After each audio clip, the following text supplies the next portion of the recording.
everyone. Welcome back to TV Guys, the show that talks more about what it takes to be a survivor than Destiny's Child does. I'm Matt. I'm Brian. I thought you were going to say we talk more about Survivor than Cindy talks about her car. Guys, my car! It's my car! I want a car. Did you win a car? You didn't win a car. I could have given you a car, but I didn't give you a car because I want a car. All right, Cindy. Maybe there's a point to this whole curse thing.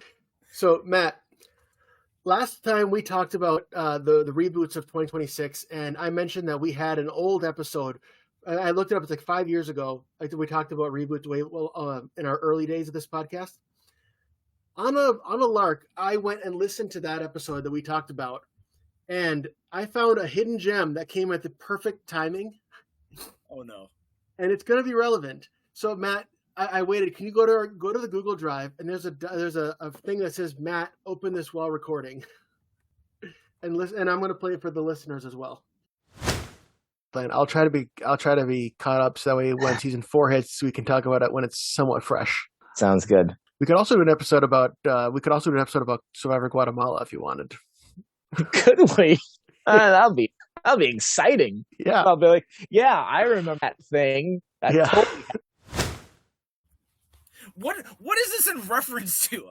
You dropped me in with no context. Basically, I was talking about I hadn't watched Cobra Kai or some of the stuff at the time. I hadn't watched it, but I was rewatching Survivor Guatemala. So I was like, as a joke, because we were not even talking about Survivor in any sense back then. I said, well, we could do an episode about Survivor Guatemala, and you're like, oh, could we? That's great. And hey, way to just replay the audio dialogue for us. You recap. Listen, you asked for context. Yeah, but I meant extenuating circumstances, not the I don't need you to read a transcript of the 5-second blurb you just threw at me. Yeah, but, all right. I mean, it took 5 years, but we finally got to it. We did. We made it. You know what? I do owe you something. I owe you for seeing the future, and here I was just sitting here mocking you about it, and clearly you have future-telling powers. So what are we going to be doing 5 years from now in this podcast, Brian? I need you to tell us right now. We're going to be talking about Survivor season 74 or something. I don't. That's such a cheap.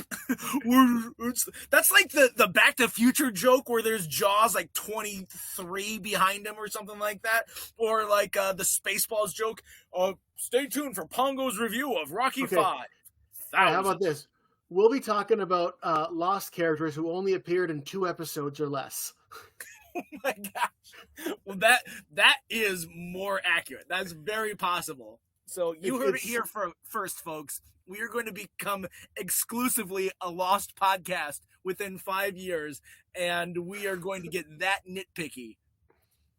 We're not that far off. We've done a lot of Lost. Speaking of which, in two episodes from now, we're going to have a Lost episode. But not this next one. This next one, guys, happy 250th birthday to our country. We are in the middle of ideally what should be the most patriotic summer ever. When we're recording this, we just are getting into it, so we don't know. I really hope nothing bad happens in this time. And like just the American Civil War Part 2 is happening. Yeah, it's patriotic time. But we're going to be talking about some patriotic characters for our next episode. So we'll make sure you stick around for that. And by stick around, I mean come back. Don't sit by your computer. Just wait. It's going to be a long wait, guys. All right, but we aren't talking. We're going further south of the border. Yeah, sure, it's South America, but it is the South. It puts the South in America, right? We're going on down to Guatemala. Is Guatemala? That's in South?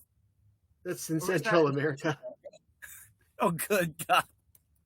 I think it might be Central America, right? I'm pretty sure it's Central America, but there's a lot of Southern accents in this season.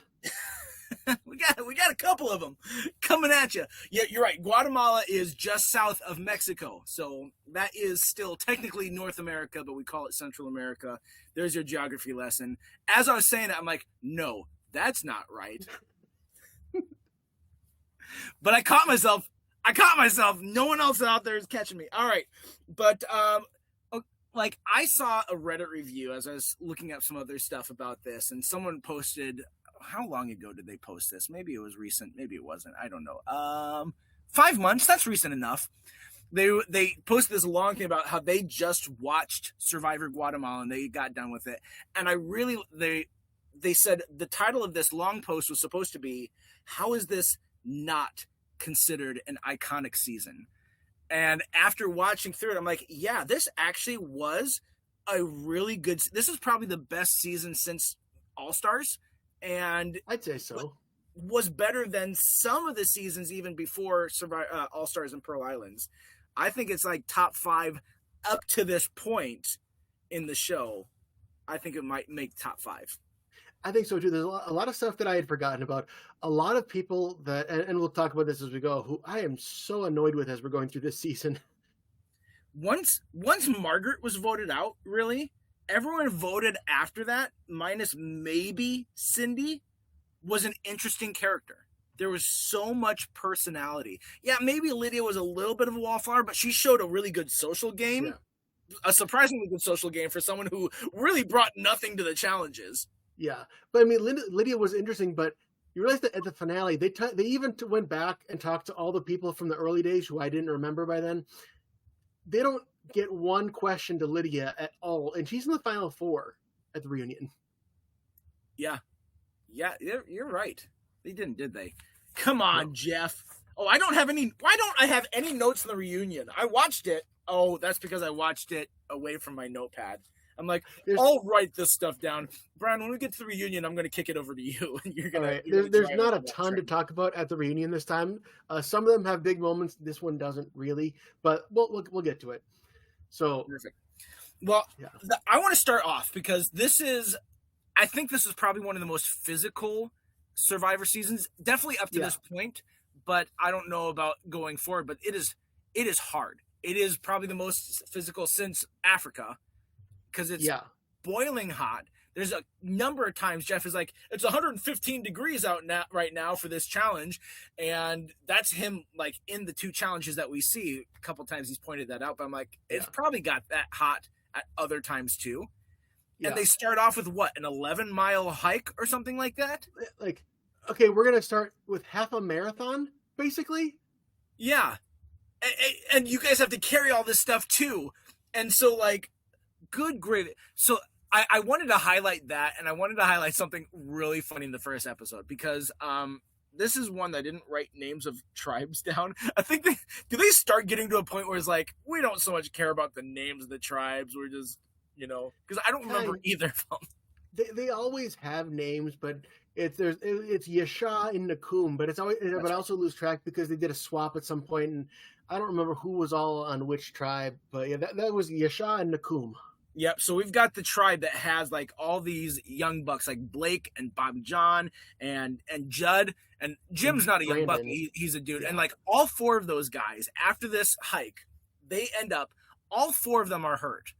They're all like, we see like Bobby John, he's going into like shock because his eyes are on the back of his head. He's dehydrated to the point of he's like close to death, it seems like.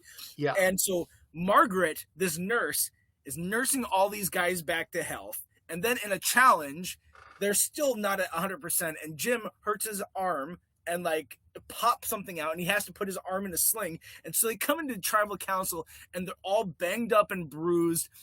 Judd kind of plays it off. Like after I threw up, I was fine. But like Blake had this tree branch fall on him that I wonder if there's like some toxins on it that did something to his system because it had like these little needles sticking out of it. So it was like all of them are hurt. And they all are like, well, obviously we're going to have to vote for Jim, the guy who his arm is in a sling. They all vote for him. Did you remember who Jim voted for? I did not. Who did he vote for? Margaret, the nurse. 4 of them are dying. And Jim's That's like, hilarious. I don't think we need a nurse. I'm going to vote for her. Like, what are you doing, man? Okay, well, in future seasons, they've shown a lot of the Survivor medical team, and I'm pretty sure there's a lot of times throughout the course of the show where people will get like checked out by medical, but if it's just like a minor thing, then they don't always have to show it. Yeah. And I'm wondering if that was the case back then, because it really looked like nobody was looking after these guys except for Margaret. So I'm wondering if like they had a medic that was able to assess that, okay, this isn't life threatening, so we're gonna let it play out. Or if maybe this was the season that made them realize we need more medics on hand. Yeah, I easily could see it going that way, because like I remember when we talked about Survivor Africa, and we talked about how a doctor that was watching the show diagnosed Lex in his final days on the show that his kidneys were failing. He's like, based on the symptoms that Lex is describing in that final episode, his kidneys were failing at that point. And so, like, good they get, like, if they didn't have a doctor after that, then this would be the one that for sure we would need on site people standing by, because like watching Bobby John's eyes roll in the back of his head, that you would be surprised to not see someone out there like, hey, we maybe need to deal with something here. If I didn't remember that Bobby John made it later in the season, I would be shocked that he didn't get medevac from that. Yeah. There's actually a season, on. It's somewhere in the 30s, I think, and I think I'm remembering this right, where somebody passes out like in a challenge, and it's like their blood sugar is like so low. And so like the medical team, what they do is, because they always have to they don't want to give anybody a fair advantage, and they're very strict about that. But they like have to give this guy an apple to like for his blood sugar. Should they give everybody an apple so it evens it out? That's fair. Yeah, it's a good idea.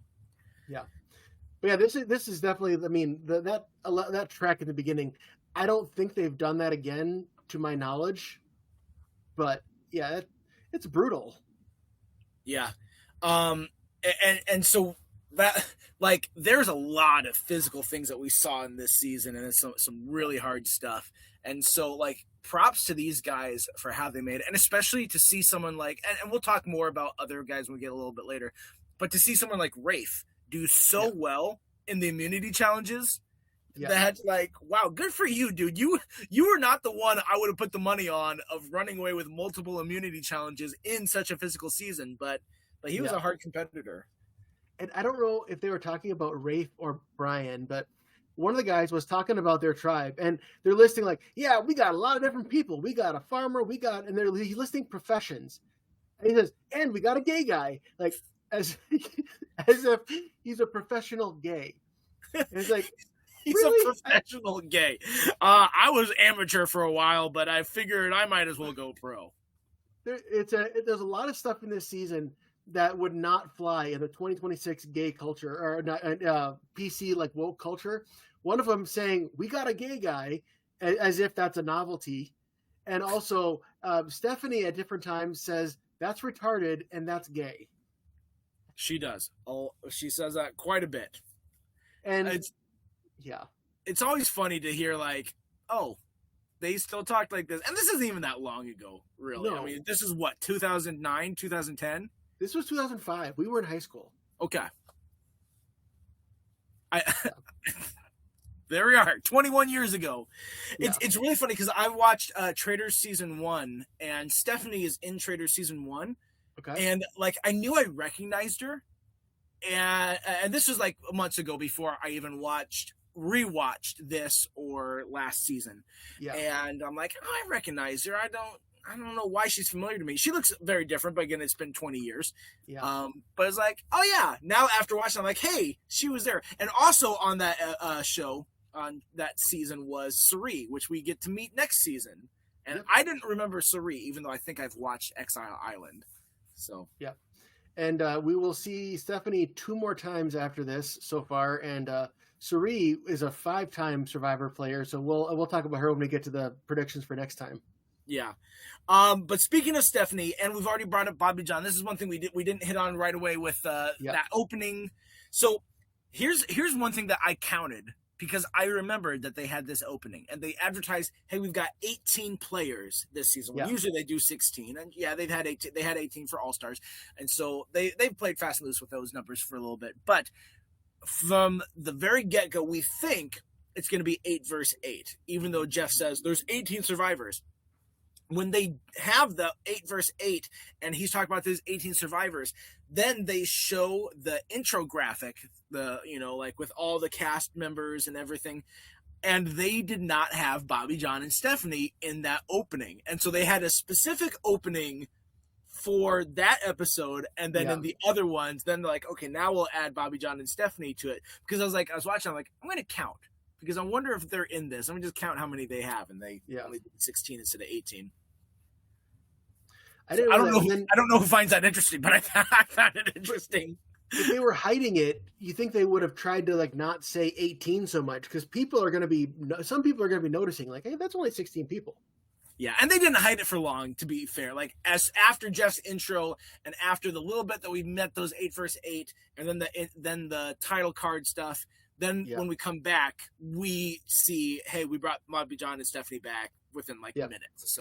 So this is introducing a new type of returning player. So there's 3 types of returning player seasons.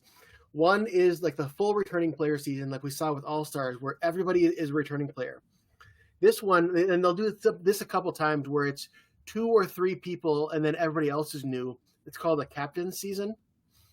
And then there's also the half returning player season, which we'll see a few times. We won't see that until season 16, where it's fans versus favorites, where it's half of the people are returning. So those are the 3 types of returning player seasons, and this is introducing that captain's type.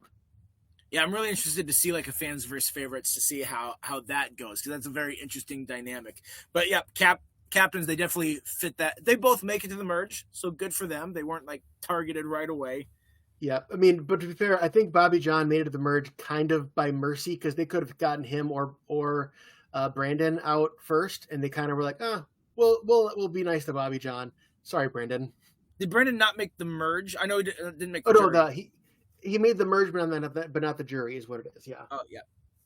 Oh yeah, because they did the let's vote off Amy. Okay, tribal council's done. You guys are going to merge. You're out of here. Yeah.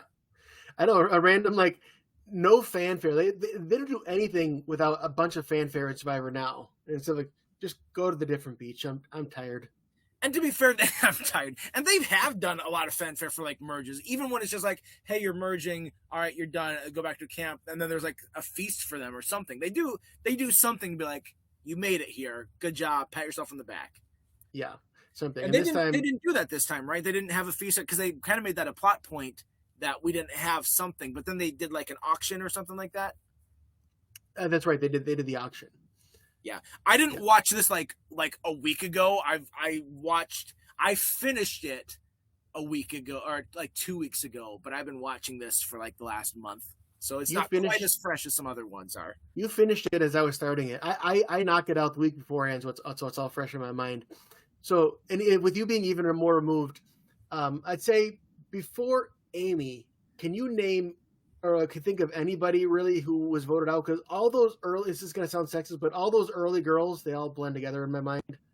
The girls for sure. Morgan, Brianna, Brooke. I wouldn't know without looking at my notes which one it was that really sucked at like that challenge, just like that, especially that net ball challenge where it was Brianna just like standing still and like Stephanie's like set a pick or like come on, you got to move, like trying to just will her to do something, and it just keeps going to Brianna, who's just standing there while her team has the ball. Like anyone who's played like ultimate frisbee or anything that has those rules where you can't move when you have the ball, you need your teammates to be moving so you can, get the ball to them or the frisbee or whatever it is.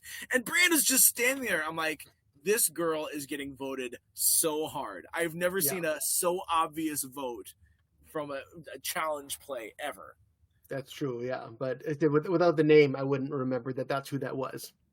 Then I remember. Now I didn't. I remember the guys that were voted before Amy. Obviously, I brought up Jim, but like when Blake was voted, and this is a big deal in terms of like, there was. I'm trying to remember the exact things. There was like this dissension in one of the camps. Because they did the tribal swap. And this was the first time that tribal swap really worked how I think the producers intended, where it's like they truly formed a brand new tribe. Because both of them had defectors. And so we had Danny, who was deciding, do I vote out Blake or do I vote out, who's the other one that she was deciding between? Was it Blake and Brian? Yeah, because it was they showed us Danny's vote. This is what I loved about the editing of that particular part, because it's like both of them, their names start with B. So it shows Danny, she goes up there, she takes a moment, she's not sure who she's gonna vote. She starts to writes a B, and then of course dissolves into something else. You don't see what else. I'm like, that's funny. That's funny. It works out when the two people start with the same letter, because then you can always do that. And he always tries, like, they cut it. They like, ooh, okay, where is she going to put her pen? Is it? Can you tell by then? But they're very strict on that. Yeah, but yeah. So and Blake kind of shot himself in the foot too, because he's also like, dude, bro, I had such crazy times with drunken women in college. Blah. It's like, what? Do you have to know this is a bad idea? And this is why I loved Brian so much. I'm a little sad he didn't make the merge, because like both Brian and Amy, I've never felt this way about like pre-merge characters that we didn't already know, like in All Stars. Yeah. But Brian and Amy both were fantastic players. I'm like, oh, I'd love to see them make it to the merge, or to see how far they make it. Because Brian, he was so smart. Brian's one of those guys who he got screwed by the trade, or by the swap. Yeah. Because he was like, I've been playing this fun game called Bait Blake. Yeah. And so Brian was so smart of like, let him talk. I'll ask just an innocent question, knowing that Blake is going to take it and hang himself with it. And they showed you like one or two different examples of that. I'm like, Brian, you are so smart. You are so much smarter than a 10th place finish or whatever it was. No, like 12th place. Well, and Blake is saying all these stories to a bunch of women, and Gary, who is like a father of young daughters. These are not the people that want to hear your dude bro stories. Yeah, who else is on that tribe with him at the time that gets what? Is that Jamie? Is he there, or is? Let me look it up. Okay, so Blake has on the team. He's got Bobby John there with him, and Brandon, and so those are the two guys that are with him. It's like Bobby John might be a little bit more that way. He's just not so vocal about it. Yeah. But is like Blake's clearly appealing to the Bobby John and Brandon crowd. And Brandon, he's the classic farmer guy. Is like, I'm not a player. I'm not in what they call an F boy, one of those guys. Well, none. The thing is that even though these guys, there's a bunch of them, Blake, Bobby John, Brandon, Jamie, who are like young, fit guys. Blake is the only one who kind of seems like he's that kind of guy. The rest of them all seem like more straight-laced country guys. I mean, I could be completely wrong. I don't know about their personal lives. And then he gets voted out, and his little talking head is, I have no idea why they wanted to vote me out. It's so funny to see everyone else's talking heads throughout the whole episode of like how annoyed they are at Blake. It's like, man, I don't know why they went for me. What happened here? Jeff even asked him at the reunion, so how did your girlfriend think about you going into the detail on national TV about her body? Didn't he say something about her dad? Like how he with it? Something like like her I forget what he said about her dad, but it's that's got to be awkward. Yeah. So I mean, Amy, Brian, and Blake, they're all for different reasons very, very memorable. I do think Brian could have gone really far. He could have probably gotten into that Rafe, Stephanie, Judd alliance. Absolutely, he's very smart. He gives me a little bit of like a socially competent Rob Sesternino vibes. Yeah. I don't view him as like quote unquote a villain, but he's definitely got his like I'll do what it takes side. You can definitely see that for sure. Yeah. And I mean, Rob made it all the way to almost to the final two. So, yeah. There's a couple guys like over the course of Survivor that you see is like really just getting the twist or the swap really screwed him over. It's like who was it in Africa? Silas. Yeah, he was one for sure. Oh, for sure. And then Amy. While we're talking about these three, Amy, I feel like ever since Sue Hawk, they try to get like a Sue Hawk type, which is like your tough, outspoken woman. Yep. Not quite as mean over as Sue 40 Hawk. usually. Yeah, and then I mean I know he meant it well, but again I would jump to the reunion. But Jeff was like, wow, talking about changing appearances, Amy, you look great. Like, that's a backhanded compliment if I ever heard one. Man, you are so ugly on the show, but right now, dang. Yeah, and she did this. He did the same thing happen with Suhawk and All Stars too. And you can blame Jeff all you want, but really that's a product of TV culture. That's network TV in the early 2000s. I mean, that's network TV for as long as we've known network TV. Maybe we're not quite as blatantly incorrect about how we say it now, but even today we still are that way. We'll see a shift, and Survivor down the line will get much more PC and careful about these topics. We're definitely on the other side of that line, and in season 11. Yeah, I was gonna save this for, I like to talk about like, hey, this is the first thing that this show does, or this, this season was the first time. This season is the only season that has no black contestants. Oh, right, it doesn't. So I mean, they had some, they had a little bit of POC representation, but they didn't have anyone black in this. So honestly, I wouldn't have noticed if you didn't bring that up. It seems like, I don't know if that's good or bad that I didn't notice that. Terrible. Everyone, guys, cancel Brian, not me. Keep watching the show. Just when Brian talks, plug your ears. Also, so while we're talking about stats, this is the last time I'll mention Survivor 50, but we previously said that for one of our trivias, which was true at the time, so it's not a retraction, that every full returning player season had somebody from Africa or from Australian Outback and from Pearl Islands. Well, that is no longer, because season 50 had Colby from Australian Outback, but nobody from Pearl Islands. So now it's just season 2 that has been represented in every full returning player season through 50. Colby peaked with Survivor once he was on that. That was the top of his life, and he's been chasing that high ever since. I'm pretty sure he's done now. I don't know anything about how Survivor 50 ended. I know that what's his name? Jimmy Fallon shows up. Mr. Beast was there, and Jimmy Fallon wasn't on the show. Jimmy Fallon was tangentially related. The only two who showed up on the show were Zach Brown and Mr. Beast. Yeah, I thought it was Zach Brown, but I didn't know for sure, so I skipped over that. That was my stammering. I also know that Jeff screwed up, and he's like, "Hey, the fourth person to get voted was this guy. We haven't shown it yet, but they're the person who got voted." Yep. I'll talk about this season when we get to our TV of 2026 episode that we always do at the end of the year. There you go. Boy, that is a seed you are planting, my friend. I know that we're 6 months away from this specific episode, and I hope you guys remember it. I do the same thing. I'm not mocking you. All right. Yeah. Here's someone that we didn't bring up though. Yeah. I mean, we haven't brought up a lot of things. Yeah, we'll get to a lot of people. Yeah, we haven't brought up the winner of this show. We haven't talked. Yeah. Which, by the way, in a rewatch of this show, that Danny is by and large a ghost for the first 6 episodes.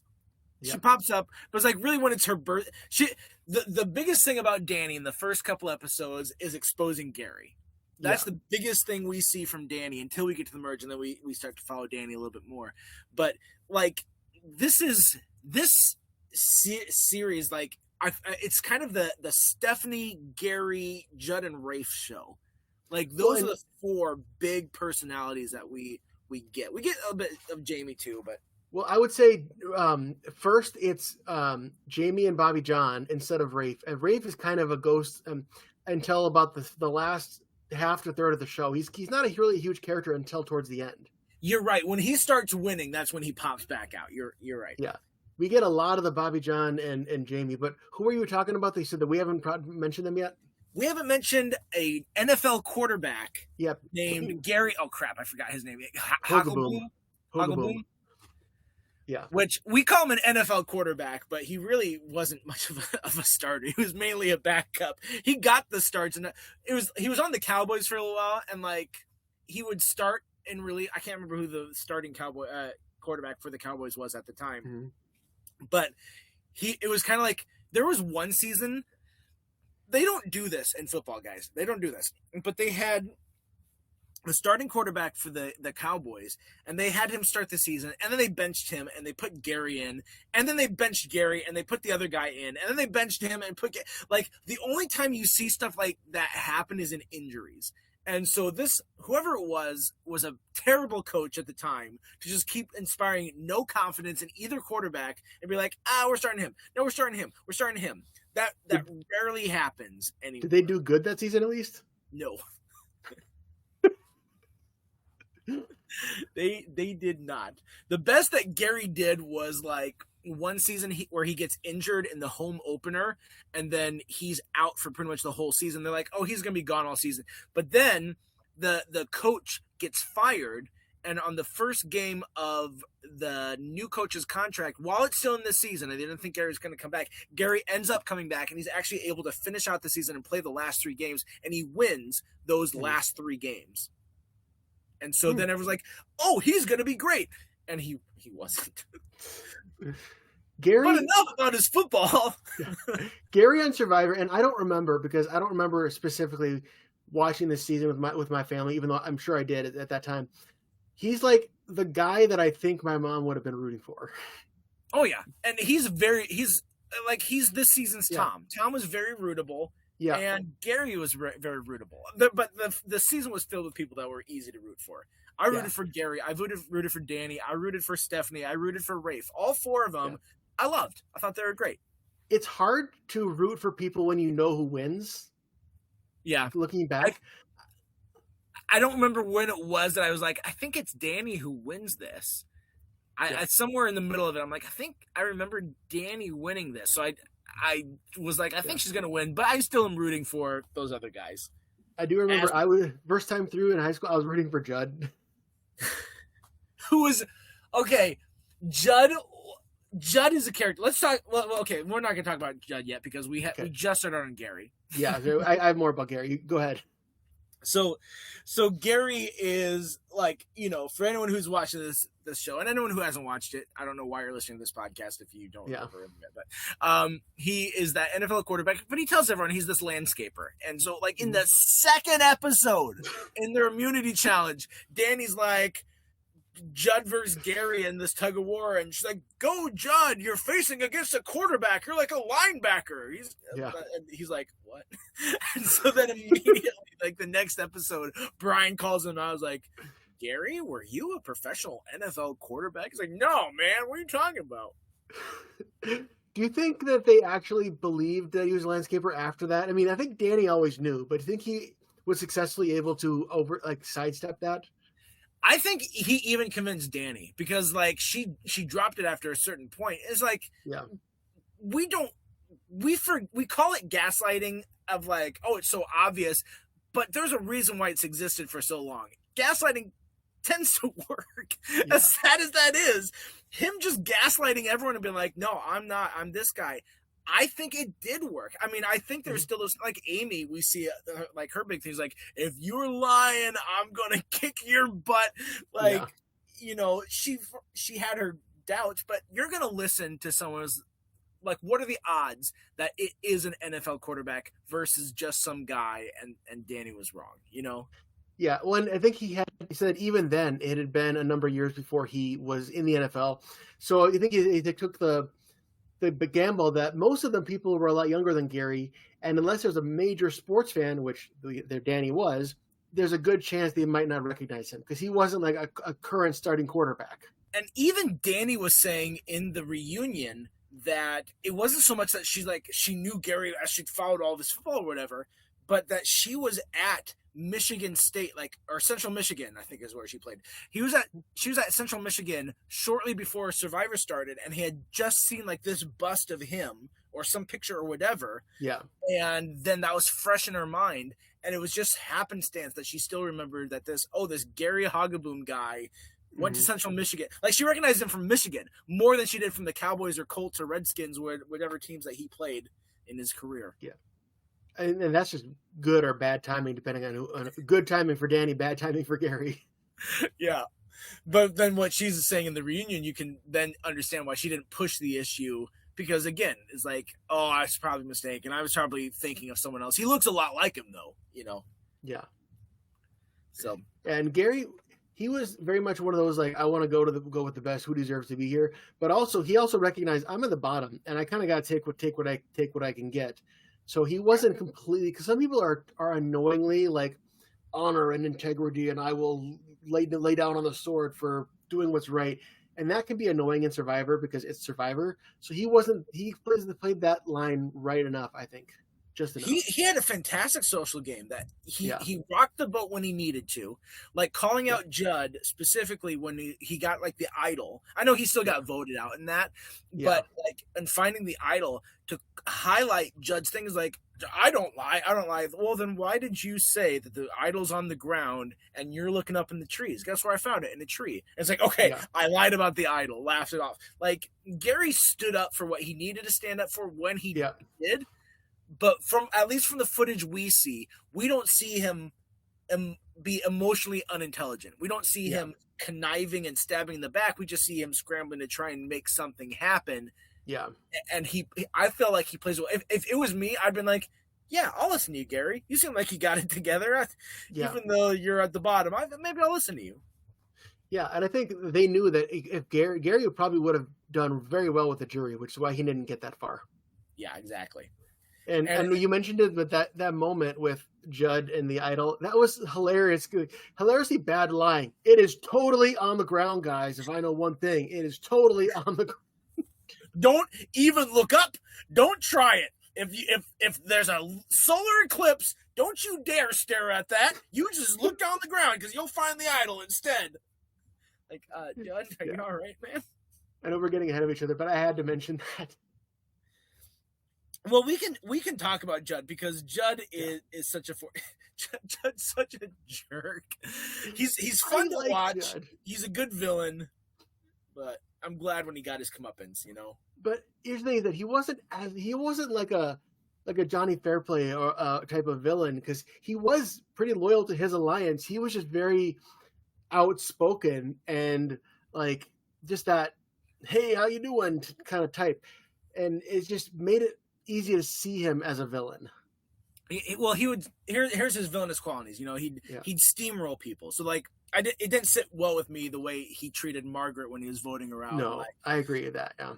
You know, and when Margaret's like, this is what it's like to talk to Judd, I'm like, I fully agree. I fully believe that that's what it's like talking to this brick wall. When he doesn't want to hear from you, he's going to shut it down and he's just going to talk over you. And so that was a villainous thing, just a personality trait.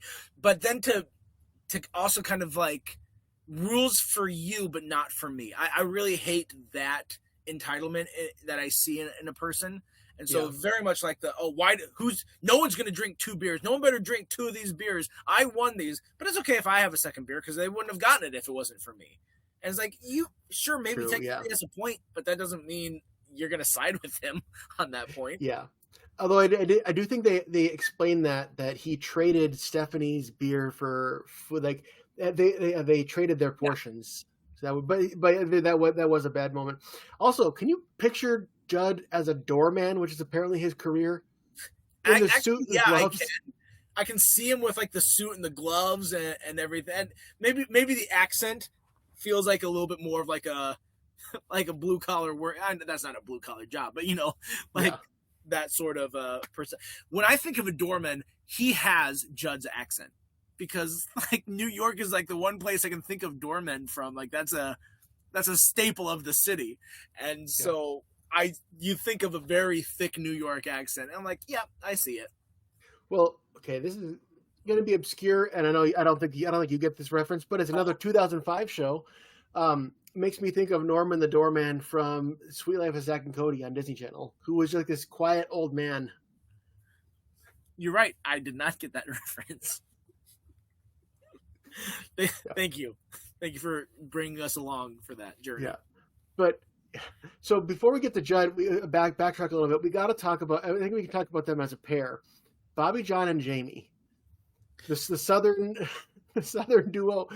And I got so annoyed talking about accents with Bobby John's, I'm just a Southern boy accent and I talk like this all the time, and this is it's so exaggerated. He sounds like a cartoon character.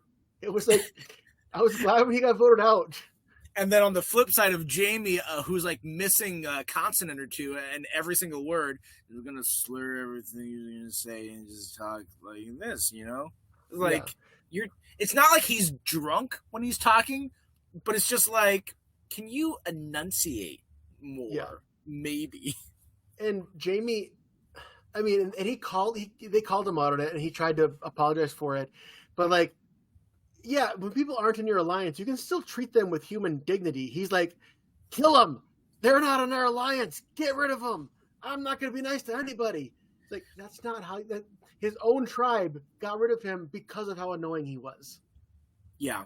And I agree with everything that you said, and I agree with his perception. Like, he didn't play a good Survivor game because he had the numbers. He had the possibility to play a good game, but his personality just really rubbed people the wrong way. He was the opposite of Brian, where he got the luckiest that there was in terms of how alliances shook out, but he didn't have a good social game, so he ends up not being able to take advantage of that.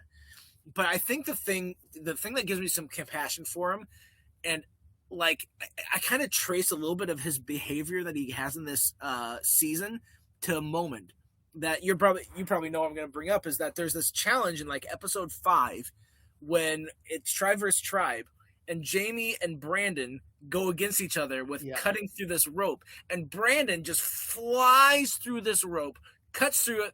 And then the whole tribe moves on, and Jamie spends the entire time trying to get through it, and they complete the entire challenge in the time that Jamie takes to be able to just get through his portion.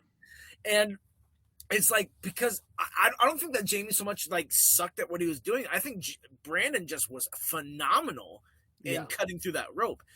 But from that moment on, you see this change in Jamie of like this, I have to prove it chip on his shoulder that he has. And that's when we start to see him going up against like Bobby John, and like when Bobby John's celebrating and he like Jamie's taking it personally. Yeah. And so I think Jamie started taking every bad thing personally from that moment on, and it informed the way he treated Bobby John and the other people that were not in his alliance from that point on. Yeah. And I feel like a lot of seasons have like the one clip that gets shown over and over and over again. And this season it's Bobby John and Jamie screaming in front of the big boulder like children. Yeah. What a weird moment, because it's like, I know they're saying words, but it just sounds like chickens fighting. It really does. But then ironically they get voted out back to back, and then when they're on the jury, they seem like best friends whenever they cut to the jury and they're laughing and having fun. I feel like it's night and day, their relationship after they get voted out. And that's why I think part of what we see of Jamie and the things that we throw at Jamie come back to that moment that I said that it was a baggage he got in the game from one bad challenge where he didn't have a good performance. Yeah. And it's like, that sucks for him that he couldn't rise up beyond that. Or maybe I'm looking into it. I don't think I am, but with Jamie, you texted me that you said something along the lines of one character has this I got voted out moment that was like a big, like similar to Tom's getting voted out from All Stars, where he stops, turns, and gives this glare to Boston Rob. And I'm like, oh, okay, I'll be looking out for that. And Jamie gets voted, and he has the fakest thing ever. He goes up there's like, blindsided. Nice. That's the way you vote someone out. I'm like, Jamie, you're scaring me. I think you've lost it, man. And I wish I was talking about that one, because that is hilarious. And Jamie gets voted out because of Gary finding the immunity idol. I wrote down where Jamie says, hey, it's either you or me.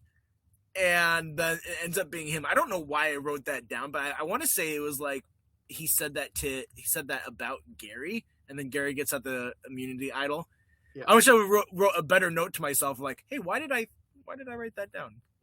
Yeah, and then I'm not sure when this changes, but the way the idol works in this season is not how they work in most seasons going forward. Because most seasons they would go through the voting, and the votes would be in the urn, and Jeff would say, if anybody has an idol, now's the time to play it. And then Gary would go up, and Jeff would read, Gary does not count. Gary does not count. Whereas in this time, he had to reveal it before the vote, causing them all to change it. So I'm not sure if that changes immediately, or because I didn't remember that this was how the idol was read. Yeah, I don't remember that either, because Exile Island, they definitely do it where it's like you can bring out the idol at any point. Like once the votes are read, you can bring out the idol, and if you have it, the person who got the second most votes goes out. That's definitely, if they do that, then that's something I think they must only do for one season, because the whole thing about the idol is knowing when to play it. And so, like, if it's after the votes but before it's read, then you still have to have the gamble, because then it's like, because there's people who will get in future seasons will get voted out with an idol because they risked it and tried to keep it for another tribal, thinking they weren't getting voted out. Yeah. But if you can play it after the votes, that's like almost a too powerful of an idol. Yeah. Well, I can see it both ways. I like the thing that it would introduce. Like I'm a fan of chaos. Like I know I just watched The Dark Knight with the son, so I'm not like the Joker level of chaos, because that's psychotic. But I do like a little bit of chaos. I like that in the games that I play, and so I like the idea of, hey, we voted, and this person had 5 votes, and this person had 2. Wait, they had an idol. Now it throws off the alliances. Now it throws off everyone's votes, and like this person that should have never gotten voted out did get voted out, and now how are we going to pivot? What are we going to do? I like that idea. They can still have chaos though, because there's some Survivor seasons I have fresh in my mind, as you can clearly see. It's season 31. There's a vote where they do the votes, and 2 people, both after the votes are read, go up and play idols, and all the votes are for one of those 2 people. And like, well, none of these votes count, and they had to vote, and they had to go vote again, and now with both of those people immune. And so, I mean, so that was definitely a lot of chaos there too. Oh, so they voted. They did another vote, but both of them were immune, so they couldn't cast it for those. Yeah, so basically, those 2 people couldn't be voted on the revote because they played their idols. So then each faction of like the tribal had to pick somebody else from the other faction to vote for, and yeah, it's one of the more famous tribal councils of all time. That one is, and it'll be a while before we get to that one. Yep. All right, so we were talking about Judd. Before we talk about Judd anymore, I feel like there's a couple characters that they were the weaker of the post merge. Not Brandon, but just Brandon wasn't a weak character. There just wasn't enough to say about him because he didn't make it as far as he should have. He was a really good character. He's very interesting. I like Brandon. He just didn't make it very far. But then Cindy and Lydia are the other. Like, so do you have anything to say about any of those 3? I feel like we can lump them all into one and be okay. Well, yeah, Cindy and Lydia. Cyndia. Cindy was one of those. She was in the right alliance all along, and she seemed to have good relationships, but there just was nothing interesting about her until we talked about earlier. She won the car, and that was such brutal for Jeff to be like, "You won a car, but you could give it up and give everybody else cars." And she not only kept her car, but this could be in editing too, but it's like, my car is so great. I love my car, but you know, I want a car. And like everything everyone's like, shut up about your car. We get it. Yeah. See, that's a dumb thing for her to do, but it does, like, it really made the car curse even worse by putting her in that position to be like, if you accept the car, you're actually denying them cars, and now they're going to want to vote for you even more. Versus if she would have given up the car, she still very well could have gotten voted out. Like, there's no guarantee. No one's going to say, oh, you gave me a car, well, I better throw in my chance at $1 million to say thank you to that.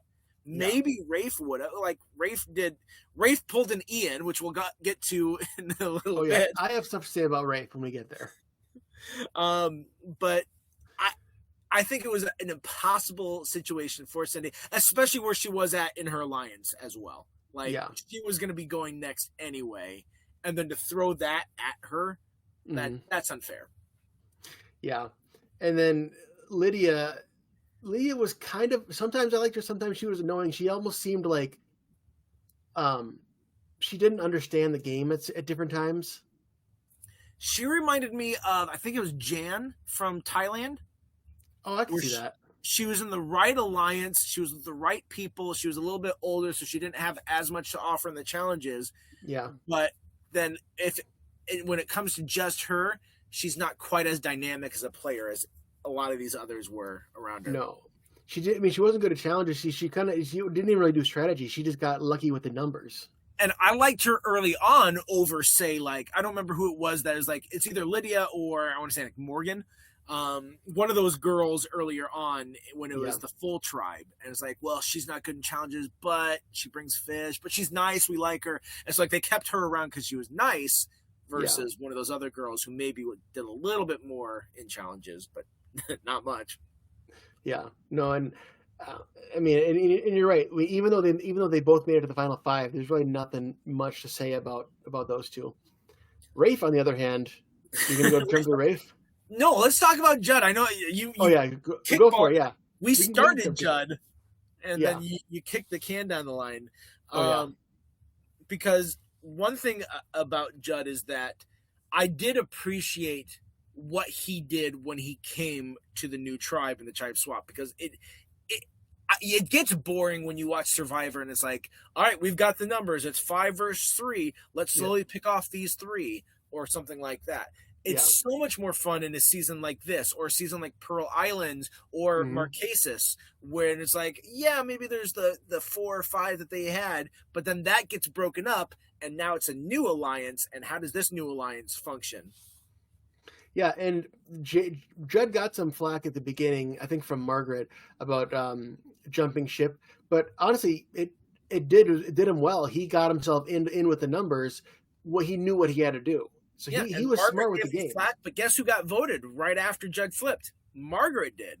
So exactly. She can whine and complain all she wants, which is fair because maybe she just knew the writing was on the wall for her.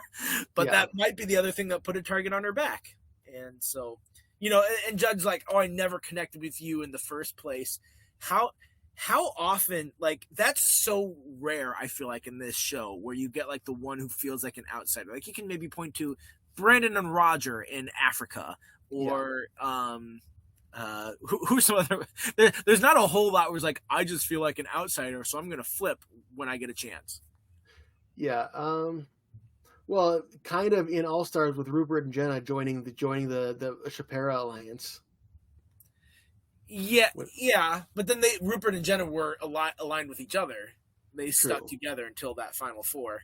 And then, what was it? Did Jenna betray Rupert? Was that what happened? No, they were just in with the numbers. I think. No, maybe she did, because Rupert was number 4. Yeah, because it was 2 versus 2. Yeah, I think she must have flipped on him. Jenna, come on. Then you get voted out. That's what you get, Jenna. Yeah. What'd you think was going to happen, Jenna? All right. This isn't All Stars. This is Guatemala. Okay, so then I'll let you highlight his voting out, though. Yeah, I mean, it was a blindside for sure, and I forget what was the actual reason why. Was it just that they realized that he was too dangerous, or? Yeah, he was too strong, and Rafe and Stephanie were the ones who are like, we need to turn this on its head so that we don't lose when it comes down the line, Yeah. And Judd definitely. So Judd was in that inner circle. It was like Judd and Stephanie and Rafe were calling the shots, but then like secretly, Rafe and Stephanie got it against Judd, and then he goes like, man, I hope you guys I'll get bitten by a freaking crocodile, scumbags. And that's another clip they showed over and over and over again. And this is the vote that I think lost Stephanie the game, because Danny, the reason they kept her around is they liked her so much, and Danny's very likable. Everything that we see from Danny, it's hard not to like someone like that. She didn't play a mean game. She made her moves when she needed to make her moves, and if she would have been in the control at different points and would have backstabbed and lied, she would have been viewed the same way as like Stephanie, like likable, but she did do backstabbing. Like, so it's not like she was so honest and pure, but she was a very likable person, and they wanted to keep her around. And like, I really liked Gary's thing when they all did the one reward challenge. And I'm like, this is a great attempt that he's trying to make, where it's Gary, Danny, and Stephanie and Judd. And Gary's like, I want the last four to be people like the best competitors. And I think that was a great strategy. And I was like, oh, this must be what happens. This is how they do it, when it wasn't how it happened or how they did it. Because Judd was like, no way, we ain't doing that. Yeah. And interesting thing you say about Stephanie, though, is they make a point later that it seems like Stephanie and Rafe would have done better in the finals than Stephanie. I'm not sure he would have won, but he would have gotten, I think, not been as hated as much, which is interesting because they mention Rafe kind of screws over the same people as Stephanie. And I think the difference is that people always knew that like Rafe was a number, but he was playing the game. Whereas I think Stephanie, it was more of like an emotional betrayal. Or what do you think about that? What separates Rafe from Stephanie as far as the betrayals? I don't know if anyone viewed that there was a huge difference between the two. I don't think there was much commentary from what I saw and can remember that there was like, oh, I'm mad at Stephanie. I'm not so mad at Rafe. I don't know if there was quite that. I think it would have been really even between Stephanie and Rafe. I think Danny making the final three, she needed to win immunity in order for either of them to have a chance. And so since she needed to not win immunity. Yeah. And so I think both Stephanie and Rafe were like, I don't stand a chance against Danny, but obviously she wins that immunity. She goes to the end, and that's all she wrote. And so Stephanie, go ahead. Oh, so go ahead. Stephanie, what? I was going to say, Stephanie and Rafe, they both were the same size. It's weird because they're so different in personality. Yeah. Right. Stephanie is like the jock girl and like the competitor, and Rafe is the gay guy from where he's from, like the nice, let's all hug and be friends. And Stephanie's like, I would have taken the car too. What are you talking about? I would never give up a car. And yet I think they're viewed in a similar way by the jury. And so it would have been really, honestly, a very interesting final two for those two. Who do you think wins? Stephanie and Rafe final two, Danny's on the jury. All right, so I think Judd votes Rafe. I think Gary votes Stephanie. I think Bobby, John, and Jamie both vote Stephanie. That's 3. Cindy and Lydia, Rafe. So that's 3-3. Who would be the other? Oh, Danny. Danny's the tie vote. I think Danny votes Stephanie, and I think Stephanie wins. I think you're right. I think maybe not by every single vote, but I think it's a close one, but I think she wins. Yeah. So then, I think with Rafe. So Rafe was a very strategic player. Like he was right with Stephanie, making all these moves, got himself almost to the end. But then towards the end, he got very like annoyingly on his high horse. It's like, I can't believe Cindy didn't give away the cars, and everyone's like, "What are you talking about? I would have done the same thing." Like even Lydia says, "Oh, she made the right choice." Yeah. And then it was me. I was so annoyed with Rafe in the end when Danny wins the immunity at final 3. So it's like, I want you to forget about our deal. Just vote whatever you think is right. And then she votes him out, and he's like, I can't believe that she voted me out. I am not voting for her to win. I can't believe. It's like, you just said that it's okay. It's okay or it's not okay. So Rafe did this thing that it's going to sound sexist because this has been done, and that's like a 90s trope for guys and girls, like sitcoms, where it's like the woman in these 90s sitcoms is like, this is what I really want, but I'm not going to tell you what I want, and you just have to figure it out. Like, right? You've seen that in those TV shows. That was like Rafe. He's like, and he says it in the reunion. He's like, I wanted her to pick me for me. And I'm like, dude, that's not how it works. I'm sorry. That's not how this game's played, buddy. And so, like, I didn't like that about Rafe either, because it was a little bit, he put too much of his personal worth into Danny's choice, instead of like realizing, you know what, man, it's the game for $1 million. It's strategic. You kind of leave some of the personality stuff at the door, and you can't take anything too personally. I agree, and I got one more thing about Rafe, and this will transition us into Stephanie. If you're done with Rafe, I am. What do you think about eating the sacrificial chicken that Rafe decided not to, and everyone else is like, screw it, I'm going to eat it. I would have done the same thing. Like I have no problem, but and then Rafe been like, "Oh, we ate that chicken. I couldn't do it." Like, okay, there's respecting other cultures, and then there's whatever you did.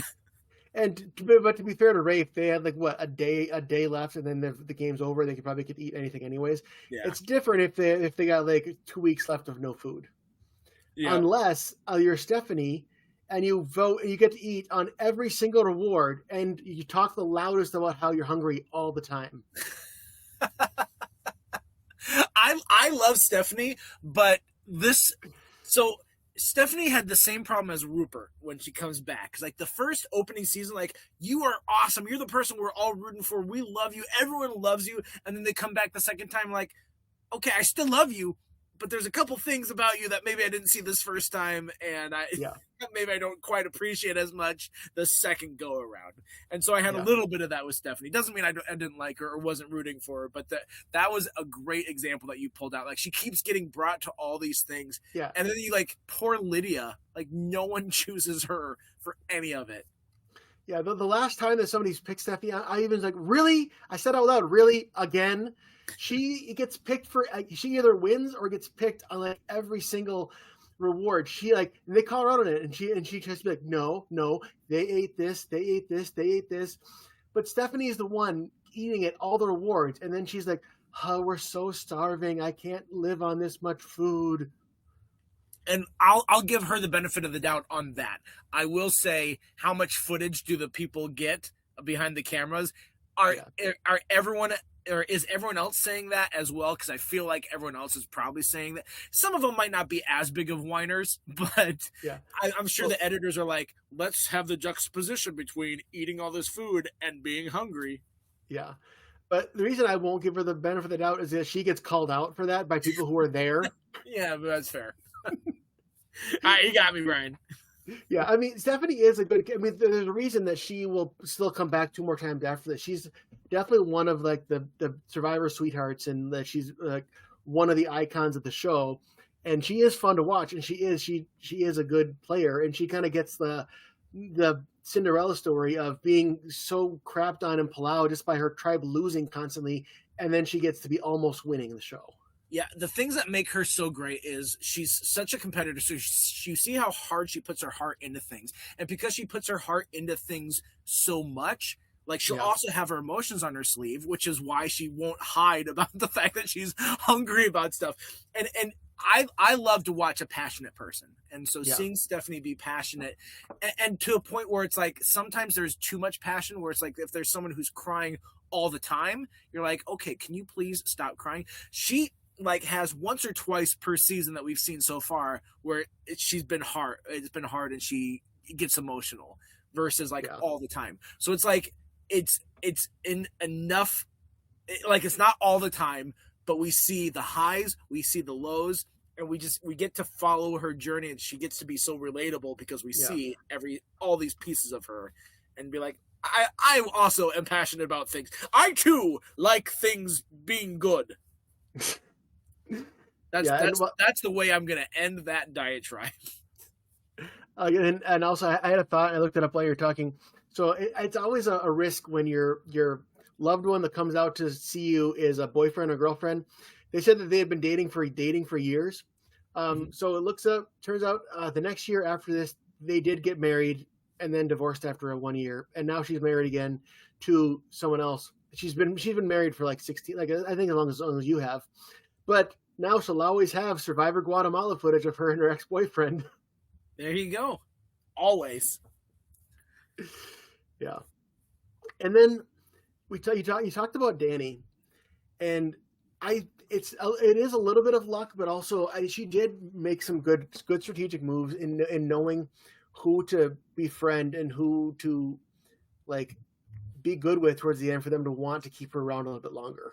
Well, she befriended everyone, right? Like, she was the one who on her birthday comes over unannounced and is like, let's spend a day at the pool. And it wasn't received quite as well as her intentions were.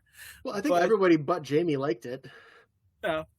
But it's like it's still a nice thing to do to say, hey, let's forget about the game for just a little bit. Let's hang out. I have no idea how she was able to get away with that. Like, because you watch it, like, did she have to run to a producer or like somebody on the camera and say, hey, can we do this? And for them to be like, yeah, maybe that would be a good idea. But Maybe like, they never thought of it and they don't allow it since then. Is my guess. but it's like, you know, she merges over, and Stephanie and Judd and Gary, or well, not Judd as much, but Stephanie and Gary and like all these other people. Like, no, I'm sorry, I'm getting my, because of the tribe swap, I'm getting my alliances messed up because I just remember Stephanie's talking head being like, I like Danny. Danny's one of my people. She's the sort of person I connect more with, and it just looked like Danny just got along with everyone. And so it'd be like, oh, I don't want to vote her out because she's so great. And she didn't have any conflict with anyone. We never saw a fight. And it actually surprises me, even though she's as kind as she is, it does surprise me that it was 6-1 for her over Stephanie. Because Stephanie is likable too. But it just goes to show how liked Danny was. Yeah. And also how much she didn't have to screw anyone over because she was never in control.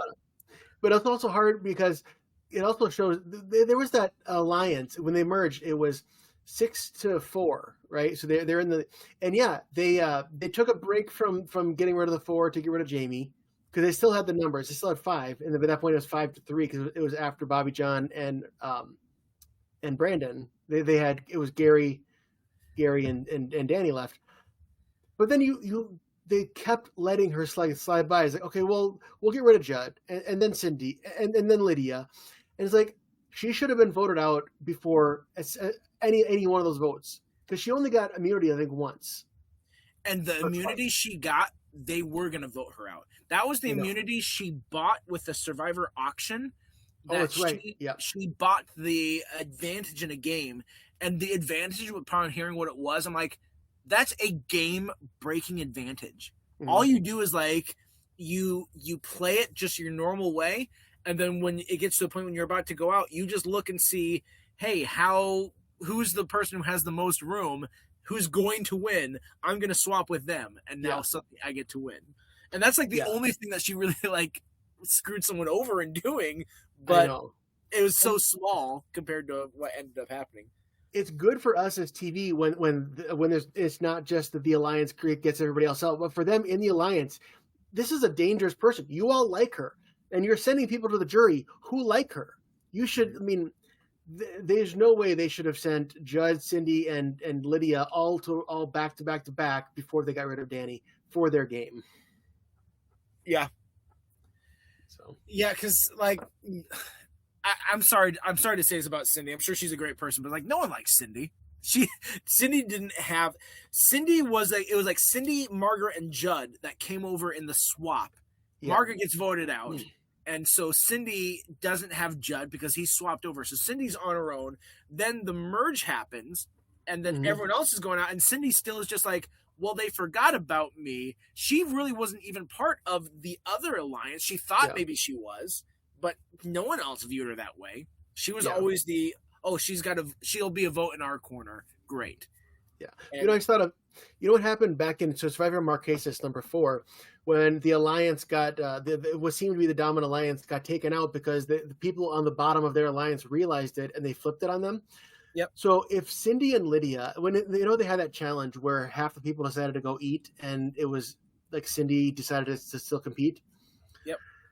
If Cindy and Lydia had realized they're on the bottom of that 6, they could have joined up with Brandon, Bobby John, Gary, and Danny, made their own 6, and taken out Stephanie, Rafe, Judd, and Jamie, and flipped the entire game on their heads. But they didn't realize they were on the bottom of that 6.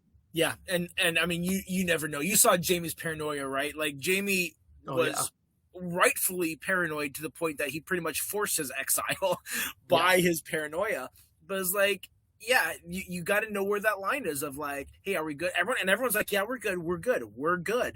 And they told him over and over, we're good. And they all lied right to his face. So it's like, you don't see how people are. And so that's why it's always impressive when you have someone like last season with Tom, who would be able to key in on those small things like that Ian said of like, whoa, you use this term. Why'd you use this term versus this other one? So you've got to have someone who's so smart to see the little things and to approach it in a way that's not like Jamie, where he's freaking out. And so it was an interesting season to see how these guys did it, but it, like, good for Dani, because you're right, she had some luck, but she also had her just a really good character to get to where she was. So do you want to jump into the final tribal council, because there's one moment that jumps out to me that I could think of. Go for it. It was Judd going, "Have you ever been ice skating or rollerblading? Because you were skated through this game and that's all you did." And it sounded like he was going to give his vote to Stephanie, but then he still voted for Dani. Gosh, Judd's stuff was so annoying. Like, oh, you lied so much. Dude, you lied all the time. You got called out for your lie. I never lied. Yes, you did. I lied about the idol. Yeah, well, okay, you said that once, and then you forgot that you lied about the idol, and you said, I never lied. Gosh, Judd annoying.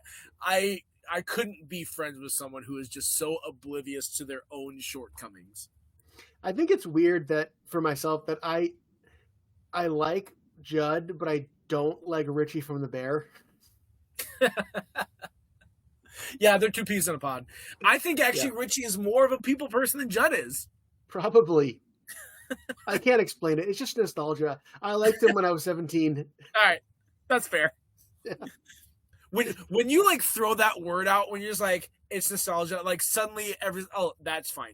Hey, this movie I watched in the 90s is really racist. It's got a lot of sexist comments and nothing in it would fly. Why do you like it? Oh, I'm nostalgic. Oh, okay. Well, the thing is that when I say a 90s movie is nostalgic, I'm not saying it's good. There's movies that I know that I love. You probably have this too. That I know that if I'm giving you, I'm not going to give you a recommendation to watch it. I know objectively it's bad. Power Rangers movie, by the way. But it doesn't matter. It's nostalgic just for me. Well, yeah, Super Mario Brothers movie, the original. I loved it. It's a bad movie. One that's like not so bad as that, but it's probably objectively pretty bad is Short Circuit 2. I loved Short Circuit 2. Now, the movie features a main character who's an Indian man, played by the very white Fisher Stevens. So it is problematic. However, like I whenever I talk about this online, because there's a lot of good emotion in that movie that I really like, whenever I talk about it online, I do see people pop up and they're just like, well, here, the thing is that like he did really have a good representation of an Indian man's plight, because he was an immigrant trying to gain his citizenship. Never did they play his accent for laughs. Never did they play his situation for laughs. And actually his desire for citizenship mirrored Johnny's desire to be recognized as a human too. And it's like, yeah, there's a lot of good stuff. It's just, if we make this movie again now, get an actual Indian man to play that Indian man's plight. But I love it. I thought it was a great movie, but it doesn't age as well. And not just because of that, there's a little bit of schmaltzy. However, if you watch it, and if you're a Shrek 2 fan, you'll see the more superior chase scene set to holding out for a hero in a movie. Shrek 2 stole it from Short Circuit 2, and I will die on the hill that Short Circuit 2 did it better. Who's arguing with you about this? People! Brian, they come to my house in droves. They get bused to my house. They are dropped off, and they pick it outside, and they say, Shrek 2 for life. Does that mean you're not going to go see Shrek 5? I will die before seeing Shrek 5. Well, I might see it. I don't know. We'll see what I'm doing that weekend. I mean, I think 3 was enough. I mean, same thing with Toy Story. I thought 3 was enough, and they're both on 5. Yeah, 3. At least the difference between... So, Shrek 3 I didn't think was that great. Shrek 1 and 2 were fantastic. But Shrek 3 wasn't that great, and Shrek 4 is even worse. However, with Toy Story, Toy Story 4 wasn't bad, just unnecessary. And I'm interested to see what 5... This will come out after 5, so you'll have seen the reviews and everything. And maybe it'll be great. Maybe it'll be terrible, but I'm interested to see how that will go. Yeah. So I don't really have anything else specific for the final Travel Council or the reunion. I think Nope. all the reunion bits we've kind of talked about as we left. So what do you got? So what I've got is I think we can talk about Survivor Exile Island and give Absolutely. what we remember of that. And I've kind of cheated. I watched 2 episodes. Okay. I think I only would have remembered there's an island with an idol on it. Like I wouldn't have remembered anything else. And so when I saw Suri now, when I watched these first 2 episodes, I'm like, hey, Suri, I know her. I'm gonna say go for it, Suri. Yeah. So since you don't know much else besides the 2 episodes you've seen, do you want me to go? You want me to go ahead? Go for it. This is one of my favorite seasons, and mainly because of the people. So there's Suri, who I'm not sure how you feel about her, Matt, but you can't deny she's a Survivor legend. She's going to be one of the only 3, as of now, 5-time players: Boston Rob and Suri, and then the third one will meet in Survivor 13. Is that what was his name with the hat? Has an R name? No, you're thinking of Russell. No, Russell's a 3-time player. I'm thinking of Ozzy, the island guy with the long hair. Okay, I don't know Ozzy. Okay, well, we're getting ahead of ourselves for that. So season 12 has Suri, and then there's Shane, who Shane is a character. You've probably already seen him. I believe he says that he quit smoking the day before going on Survivor, which is a wild choice to make. And I know that when we talk about Survivor Panama, we will have a whole section to talk about Shane and all of his antics. He has been in the mix to return a few times. He still has not returned yet, and I hope they do. Even though it's years later, I hope they still bring him back. He must make it along because as of the first 2 episodes, so the 2 people we talked about, Suri and Shane. Yeah. Suri was it's a tribe of 4 to start off the first episode, and Suri's one of the names in the chopping block. It was Suri versus the person who got voted. Yeah, and then the second one, there is a lot of talk about Shane. Like, is he going to quit? And who's going to vote? And is Shane going to get voted out? Yeah. And so it's like both Suri and Shane escaped their respective tribal councils by the skin of their teeth. And yet those are the 2 you remember. So they must make it a long way in this season. Well, and I mean, obviously, and you know of Suri because you've heard the name before, and she was on Traders. So I think you probably would have guessed without me saying that Suri makes it farther. I would guess. Yeah. Without, I don't want to be confirmed. I would guess that she wins this season. That's my guess, is that Suri is the winner, but I don't know for sure. Okay, I won't spoil anything for you because obviously I know. I will be surprised if it's anyone else, though, if we're going to be honest. Okay. Then we have what is it? Oh, I think there's a medevac in this season. If not a medevac, somebody has a medical situation. And I know who it is. I think they get removed from the game because of it. And again, and then there's also there's some really good challenge competitors who are kind of talked about as far as like, oh, who are the best challenge people? Oh, there's Boston Rob and Colby and some people from this season who are good at that. Oh, interesting. That's always good when you got some good challengers. Yeah, I'm trying to be very careful on what I say because you don't know who wins, and I'm trying to avoid that. So the black woman who wins, she. Wait a second. I will say, excuse me. I believe it's 3 different people from season 12 will go on to play more seasons. Nice. No, 4 of them will go on to play more seasons. I forgot. Did you remember the initial breaking up of the tribes? Oh, is this like old men, old women, young men, young women? And it's really funny because that's why I said the thing about tribes earlier. I was like, because for the whole first episode, Jeff doesn't refer to it as the tribe name, apart from like, you're on this tribe. But from then on, he's like, old women, they have the lead. Young men, they have one immunity. Old, things like that. Yeah. There's a couple times that tribes are split up into very interesting ways. We've had men versus women before. Now we have men versus women and ages before. Yeah, it's a very interesting season, and I very specifically remember this. It makes sense because Survivor Guatemala was the fall of 2005, and Panama's the spring of 2006. So these were the episodes when we were a senior in high school, And I remember coming home. There was like an internet show on like CBS.com where they interviewed the people after they got voted out. And I remember coming back from school every day and watching that online show of who got voted out. Nice. The original podcast. Yeah, it used to be what? They'd go on Good Morning America the day after, and then now they moved it into a webisode sort of thing. Something like that, yeah. It's past the point. Survivor is still popular, but it's not Australian Outback popular anymore. Yeah.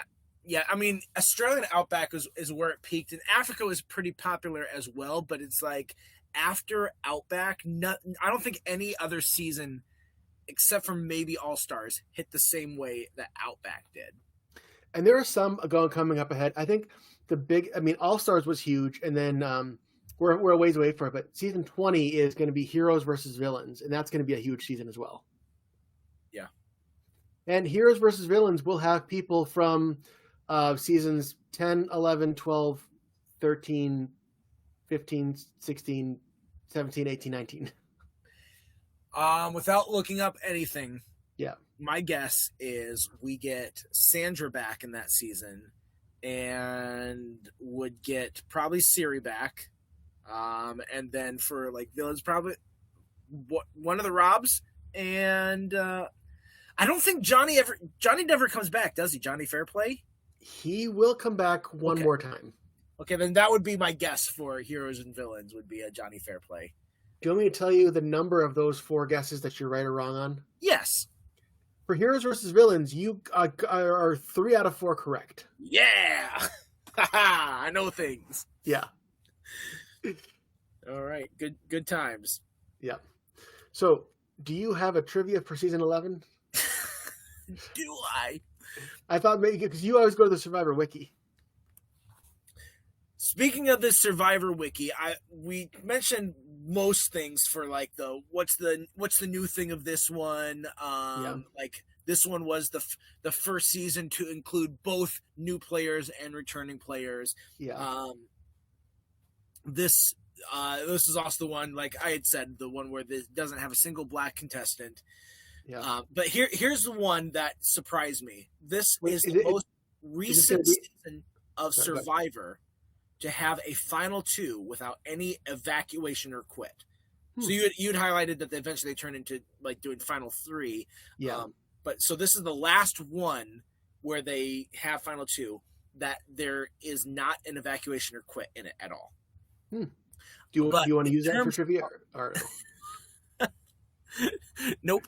Okay. You already said it.